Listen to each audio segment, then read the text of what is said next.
ఉంది, swimming pool ఉంటుంది అనుకోండి, బావి అనుకోండి, అది స్విమ్మింగ్ పూల్ ఉంటే, గెస్ట్ హౌస్ ఉంటే ఉండకూడదు, చట్ట వ్యతిరేకమా? నేను అడుగుతా ఉన్నా. మరి చంద్రబాబు నాయుడు చట్ట వ్యతిరేకమైనటువంటి కృష్ణానదీ గర్భంలో ఉన్నటువంటి గెస్ట్ హౌస్లో ఆయన నివసిస్తూ నా పొలంలో ఒక చిన్న గెస్ట్ హౌస్ ఒక బావి ఉంటే దాన్ని మీరు ప్రశ్నిస్తారా?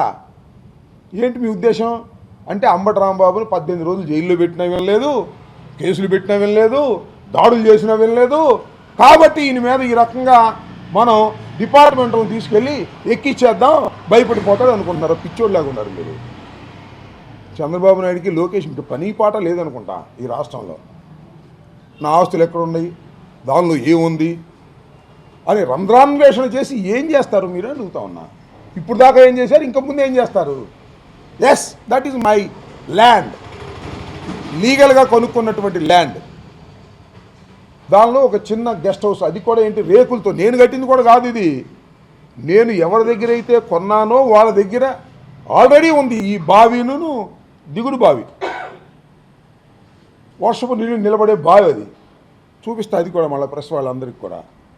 అక్కడ నిర్మాణం చేసి పాడుపడిపోయినటువంటి ఒక గెస్ట్ హౌస్ నేను కొన్న తర్వాత రెండింటిని బాగు చేయించుకున్నా.